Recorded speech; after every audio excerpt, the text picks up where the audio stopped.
Joined by ProRodeo Hall of Fame inductee Bobby Mote, the man who is in charge of the WCRA, and a big event coming May the 17th to AT&T Stadium in Arlington, Texas. It's called Kid Rock's Rockin' Rodeo. Bobby is one of the coaches.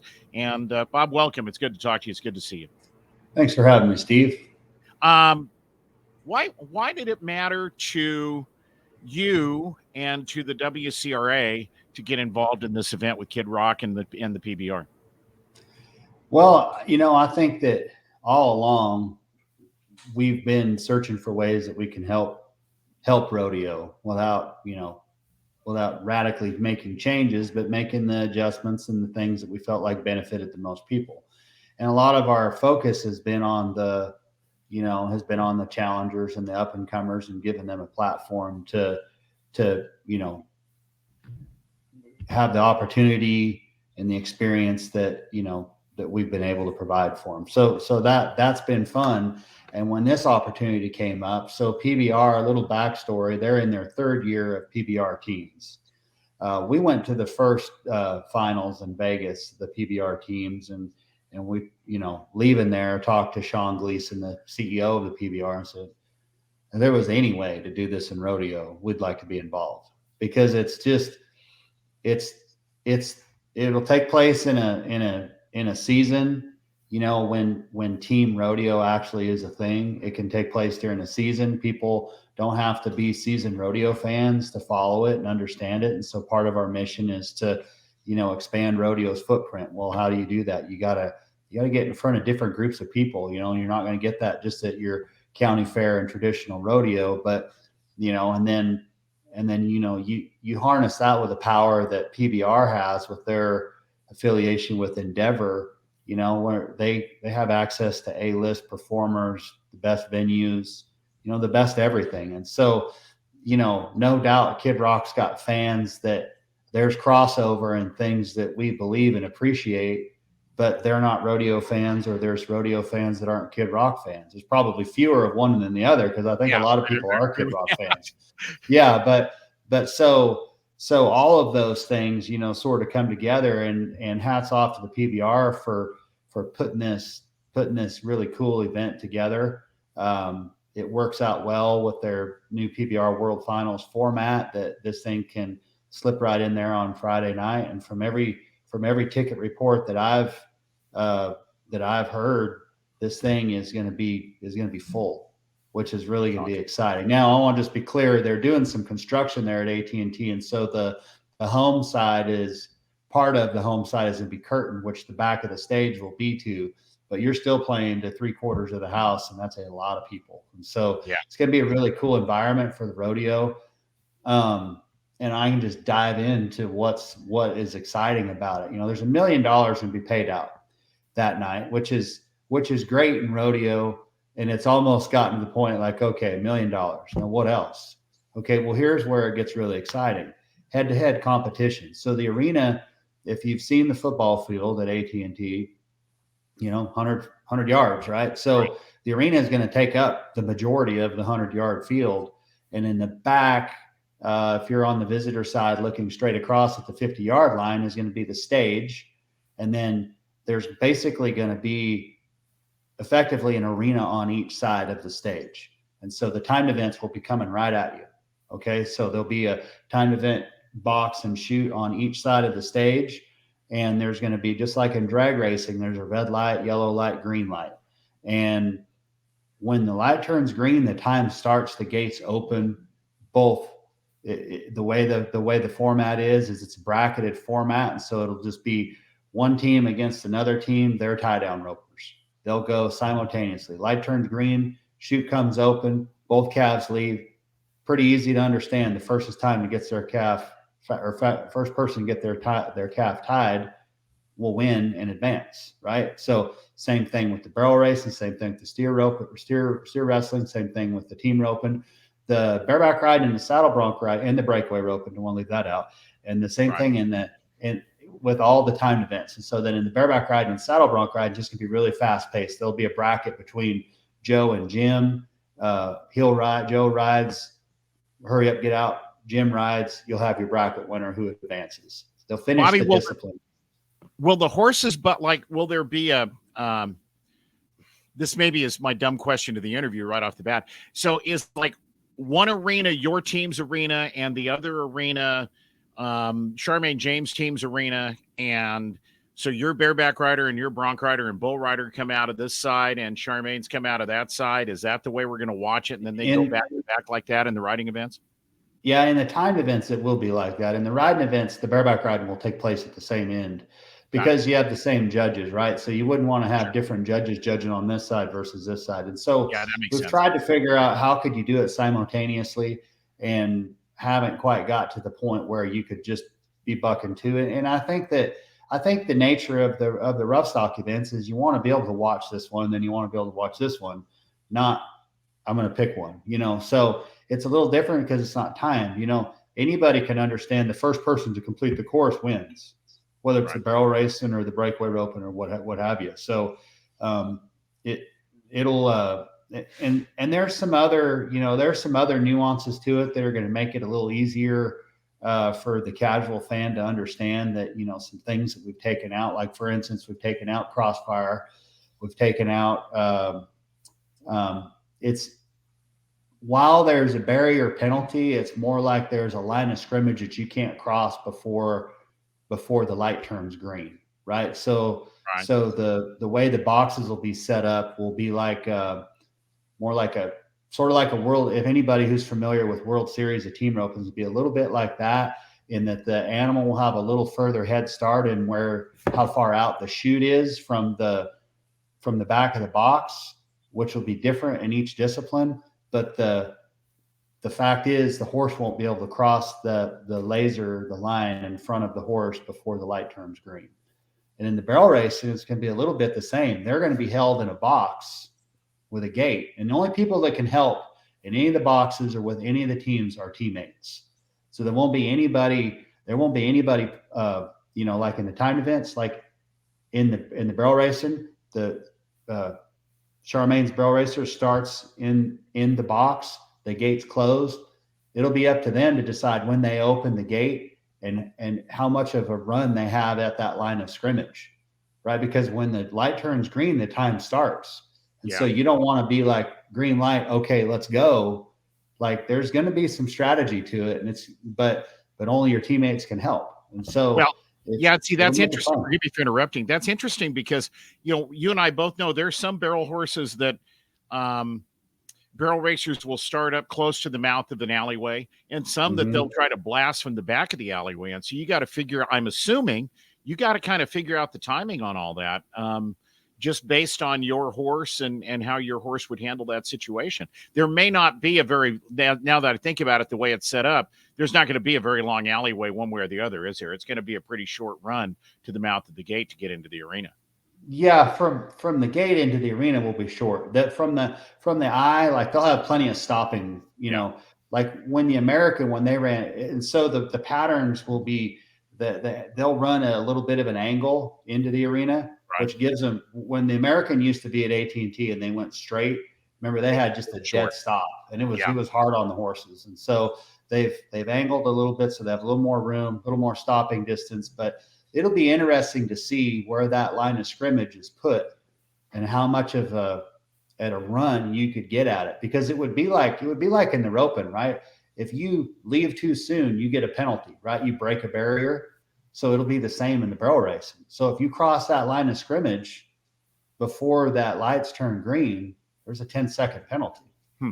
Interesting. So you don't want to be too far off of it. You don't want to be, you know what I mean? So it's gonna be fun watching, and they'll run through the discipline. There'll be 3 matches in the first bracket. There'll be 3 matches, and they'll run through that discipline. So there'll be 6 competitions that will take place, and then they'll go right into the second bracket.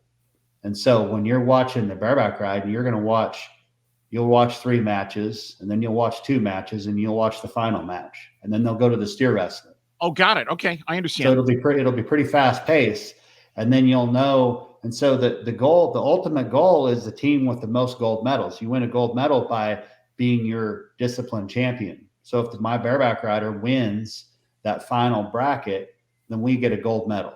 Okay. So the way the numbers work out, it's going to come down to a head-to-head match between there will ultimately be two teams who have the most gold medals but don't have 7. Right. And they'll have one more match at the end. And so the strategy, there's a lot of different strategies that'll take place, and some of them I don't think that we've even discovered yet. But whatever athlete you use in the first bracket can't be the same athlete you use in the second bracket. So that was one of my questions I was going to ask you, Bobby, is are you Lindsey Rosser Sumter is your assistant coach? Yep. That's you want to talk about a high-powered couple of coaches right there. When you're drafting teams, how many people do you draft? How many bareback riders? How many bronc riders? And are you drafting like a starting lineup and then reserves, or how does that work? So the 5 of the 6 teams are drafting. Our team, the free riders, is comprised all of qualifiers, which I'll get into here in a minute. But the way the draft works is tomorrow is the deadline to declare yourself eligible for the draft. So February 15th, that's the deadline. We have over 1,100 people who've declared themselves for the draft. Wow. And so those 5 teams judges are looking at those lists right now, and they're trying to figure out who their picks are. Yesterday, they drew for draw order in the draft, and it'll be just like any other, teams draft, in that, this team gets first draft pick. What are they going to pick? If I'm Sid Steiner and I got first round draft pick, I'm probably going to pick Rocker and the bareback riding to make sure I get it. They can do some trading. That it's going to be, but it'll all be so 16 total teammates on each team, 2 in each discipline. There will be alternates, but those alternates will be for the day of show. Basically, if somebody got hurt and we needed someone to fill in, basically these alternates could go to any team. Got it.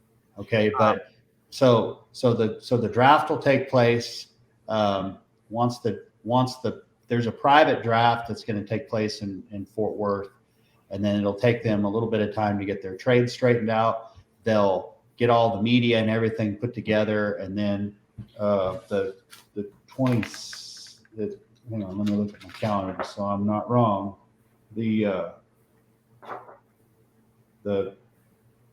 27th of February is the private draft, and then the 12th of March will be the public reveal of that draft, when they have all the media and everything put together for all those athletes that are chosen for the draft. Now, what's unique about the free riders, which is the WCRA team, is this is everybody who could qualify. These are all the people who didn't get picked, right? And so first and second place at Rodeo Corpus is who will make up the team for the free riders. Oh, that's your team then. Gotcha. That's our team. Okay. Yeah. And so we're the only team where, if you're out there today and you're like, I'm not a household name in rodeo. I mean, here's the thinking. The thinking is, and I've been on these coaches calls, is that they're going to get the top 10 most, well-known, obviously these are the best picks. We're going to take the top 10 and we're going to have them on our team. Well, I got a little bit of an axe to grind with these guys, because they're already writing us off. They don't even know who the qualifiers are yet. Yeah. Right. And I told them, I said, don't forget that everybody who's on the free riders just came off a major win the week before. They all just won first or second at Rodeo Corpus. Right. And so to me, if you're out there and you're listening to this and you're like, hey, I don't like being wrote off because I've got the skills, the ability of these top 10 people, but just because I'm not a popular name in rodeo, just because I can't go put 200 days, a year on the road to go prove it, doesn't mean that I'm not able to compete with them. And so if you've got a chip on your shoulder and you want to have a chance to go and prove it, come join us at the free riders. Cause I mean, that's what I want, and I just think that you look at the coaches list, you got Fred Whitfield and Cody Ohl, Charmaine James, Trevor Brazil, Sid Steiner, and then you've got myself. Okay, so those are the coaches.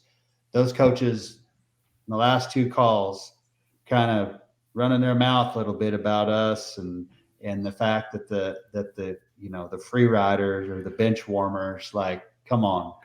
I'm here to tell you, these guys will show up out of Corpus, and when I tell them what those coaches have been saying about them, they're going to have blood in their eye, and I think it's going to make a great competition. I'm looking forward to it. Bobby, let me ask you a question that I don't think we touched on, and that is eligibility for the draft. You mentioned like 1,100 people. The WCRA's virtual rodeo qualifier is key to all of this, right? You have to be involved in that to be eligible, correct? For the draft declarations, you do not. Okay. Correct me on that. Yes, sir. But to qualify to have a chance to qualify to be on the free riders, you certainly do, because you'd have to qualify. So to get to Rodeo Corpus, to touch on that, just be in the top 20 of the leaderboard. And so you can go to WCRArodeo.com and you can go on there and you can say, click on the leaderboard for Rodeo Corpus Christi, and there's going to be points. If you're new to this, you're going to be like, I don't know what 400 points means. Well, 400 points is, like if that's what it takes to make it in the steer wrestling, that's what it takes, to win a round at a D1 rodeo. Like we have a points exclamation chart. Everything that you need to know is on that website. But the bottom line is, if you want to have a chance to look, the winning team gets $500,000. So you want to come join a winning team. I feel like our team is going to be the winning team. Everybody's coming out of Corpus with momentum. They're fueled by, the desire to go and prove themselves on a huge stage. And so, try to go to, get in that top 20, go to Rodeo Corpus Christi. I did the math at Rodeo Corpus Christi, and if you come in through the wild card round, you win clear through, you can win like $32,000 there. Wow. Right. So the rodeo itself, is getting a little overshadowed in the fact that it's the qualifier for the Kid Rock Rockin' Rodeo, but it is a tremendous rodeo in itself. In the riding events, we've got Frontier Rodeo, who's going to bring their best stock. They're bringing Championship Rodeo as well. Wow. Going to have even pins of horses there. The bull riding now, you might have noticed that when I rattled off the disciplines at the Kid Rock Rockin' Rodeo, there's not bull riding. The reason why is because it happens right during the PBR World Finals, and all their bull riders will have already been on about 5 by then, and their bodies need a break Friday. And so no bull riding. But at Rodeo Corpus Christi, if you win the bull riding, then you're into the redemption round at the PBR World Finals. And so talk about a springboard. Yeah. These other guys go to the Unleash the Beast and the Velocity Tour bull ridings all year long to have a chance to make it to the PBR World Finals. And you could, if you're on the outside of that looking in and you're a bull rider and you say, hey, I want to have a chance at that big money, you could find yourself very well Sunday in AT&T at the PBR World Finals should you do well at the redemption round. So it's a fantastic opportunity. So there's chance after chance after chance within the WCRA to be involved in this. And so I just think that's so cool because, you're familiar with it and some of the listeners will be familiar with this, but years ago when the ERA took place, its main criticism was this is just for the pros and there's no way for the challengers to have a chance to play. Right. And so here's a new concept that now you've got pros picking pros, but the difference is here's a new avenue for the qualifiers to come in, and the qualifiers could smoke them, I think. Yeah. And so, we're really excited about it, and I think that this is the first of what we hope is more events like this that can complement what's going on in rodeo and put more money in people's pockets, give more recognition and opportunity to people who wouldn't otherwise have it. Yeah. By the way, just so folks understand, the notes that I got about all of this, each winning team member, $27,778. And I don't think that's all they're going to win because $500,000 goes to the winning team and $500,000 will be paid out to individual contestants in various other ways. So this could be a rodeo. Well, there's also appearance fees, and so I mean, you could be on a you could be on a good team and have a bad day. You're going to get your appearance fee, and if your team wins, you're still going to get the 27.5. So, I mean, there's a lot of the money's great. Listen, the money's great, but I'm here to tell you, never in my career was there an opportunity to go nod my head at a in this type of environment. Like I just think that that's going to be so cool, man. And then don't lose sight of the fact that in between, you know, Kid Rock plays sets of music during the event, right? So, I mean, no disrespect to the sound men at the rodeos, but we've heard all the hair band songs for years, playing while we're riding. We haven't heard Kid Rock, and just to have that environment and that energy and that new group of fans and people who's going to be in that amazing stadium, like I just think it's going to be a lot of fun. Bobby, when do nominate, just to make sure everybody knows about the Corpus Christi opportunity, when do nominations close for the rodeo in Corpus Christi? Thanks for asking the question. I should know the answer to really quickly. It is April. It's like the April 14th, I think. Okay. Corpus is in May. That. Yeah. Corpus is in May. Yeah. So that gives everybody some time. Yeah. Yeah. Corpus is May 7th through the 11th. The Kid Rock Rockin' Rodeo is May 17th. Right. And I believe that the segment closes for Rodeo Corpus on the either on the 14th or the 21st of April. And I apologize that I don't know that right off the top of my head. Go to the WCRA's website and you can find all of that. And we'll obviously talk more about it as time goes by. You're as excited about this as you've been excited about anything in a while, I think. Sounds to me like. It's just totally different. I mean, it's even different in what's going to happen on the dirt. I mean, there's been format changes. There's been lots of things that we've tried that have been good, and some of them haven't. But this is going to be easy for people to watch and be excited. Whether you're an old rodeo fan who's seen everything that there is to see, or you're someone who's never watched rodeo, you're both equally going to be entertained during this. Yeah. And then for the athletes, I mean, what an awesome opportunity. You're in the horse business. I asked Fred Whitfield and Cody Ohl the other day. I asked them. It's funny you mentioned these guys. Coach is kind of jabbing at you a little bit because Fred and Cody are going to probably be jabbing at each other the whole time this is going on. And we all know Sid can probably jab with the best of them. This has got to be kind of fun for you with these coaches because these are all guys you rodeoed with. You competed with all these guys and with Charmaine at some point or another.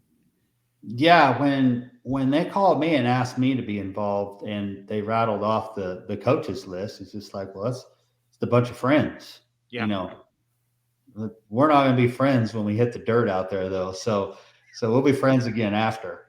But yeah, they've been talking it up a little bit too, but I got to stick up for my people because I see them every time we hold the WCRA event, and there's some unknown that comes out of nowhere and blasts the pros. Like that's the underdog dream, right? I mean, that's what it, of course, everybody loves and appreciates great talent. But then what I've noticed in any sport, you just look at the Super Bowl last week, how many people were rooting for the Niners because Brock Purdy isn't Patrick Mahomes? Right. You either appreciate Patrick Mahomes because he's an outstanding quarterback, an individual, and a winner, and has been winning. But how many people hated Tom Brady just because all he did was win? There's nothing to hate. He's just that good. But in rodeo, I see the same thing. People, you are either on one side of it or the other. They just love and appreciate the great talent of the winner, or they're rooting for the underdog, the up and comer, the rising star. Which is who we represent. So I think there's a lot that people are going to be able to root for and enjoy. 5 years, $17 million paid out to the athletes. Is that right for the WCRA at this point? This strikes me as something that will grab the attention not just of rodeo contestants, but you mentioned the tickets are going really, really fast at AT&T Stadium, which we've had rodeos at AT&T. We've never had one where it was full. And I think if that place were full or close to full, it would be amazing. I cannot imagine that this affiliation with somebody like Kid Rock and having his name stamped on this thing is not going to attract. One of the things that we've always tried to do in one way, shape, or form in this sport, you've worked really hard at it in your life, Bobby, is to attract a new audience. And one of the ways to do that is to attract mainstream attention. And having Kid Rock's name stamped on something like this, to me, garners some media, garners some attention, garners some buzz, garners a lot of buzz. I really find that this is an opportunity to expose this industry to a whole lot of brand new people. Am I right in saying that? No, you're 100% right. And I'll just elaborate on that a little bit. He did more than stamp his name on this. He's a partner in the event. And as a partner in the event, he's been involved from its formation. And so he and Sean Gleason have been working hand in hand to put this thing together. And he's been responsible for some of the decisions, and will also be going forward. And so, and his crew is going to be there, on the arena floor in there, helping put things together as well. And I mean, they're a part of marketing this. I've seen him on all kinds of mainstream shows promoting it already. Him himself, he's got plenty to do, I'm sure. Right. Sure. And here he is promoting a rodeo. And so if you get an A-list performer like him involved in rodeo and promoting rodeo, granted, there's going to be others too. And so I think this is going to prove a concept that'll work. And I think that there's opportunities for other people to be involved, and other ways for, different companies and, entertainers of the like to be involved. And so it's just the beginning of really something that's really going to be great, I think. Bobby Mote joining us from the WCRA and the coach of the free riders at Kid Rock's Rockin' Rodeo. Bobby, I'm just going to throw this out there. Is there anything we missed? Is there anything that I haven't asked you about, or that you've gone through as good an explanation as I've heard as to how this thing's all going to work and how it's all going to come together? What have I missed? What haven't you had a chance to talk about that you want to visit about before we go? Just don't procrastinate. Like, if this is something that you want to be involved with, like if you don't understand, I think it's sort of a foregone conclusion that if you're not a, household name in rodeo and just did well at the NFR last year, that you may not be drafted.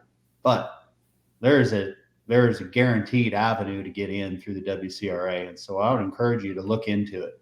And if you don't understand how it works, click the contact us link on our website. You'll talk to a person that will help you. You can send an email, you can send a message, any way that you prefer. We'll help you figure out how to do it. But the basic premises of it is that you go to the rodeos or jackpots that you're already going to. You go on the WCRA app, you nominate it before you compete. You say, I'm going to such and such barrel race or breakaway roping or rodeo here on this date. You pay your nomination fee. If you place, you earn points. Those points go to a leaderboard. That leaderboard qualifies you to Rodeo Corpus Christi. You show up, you pay no entry fees.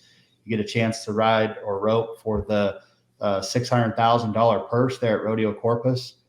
It's a great format. It's a great venue, great committee, hospitality. The whole idea there, and the thing that we've worked so hard to do in the WCRA, is make it as even a playing field as possible, so that your skill is the thing that determines if you advance, not luck of the draw, not politics. We don't care what flag you wave when you come riding in the arena. It doesn't matter. It comes down to how you do that day on the dirt. And so if you want to have a chance at that and that great event and ultimately a chance to be on the free riders team, to take it to all these elite coaches and other teams, then come join us. Go to the WCR's website. You can get all the details. Bobby Mote. Bobby, it's such a pleasure to always visit with you.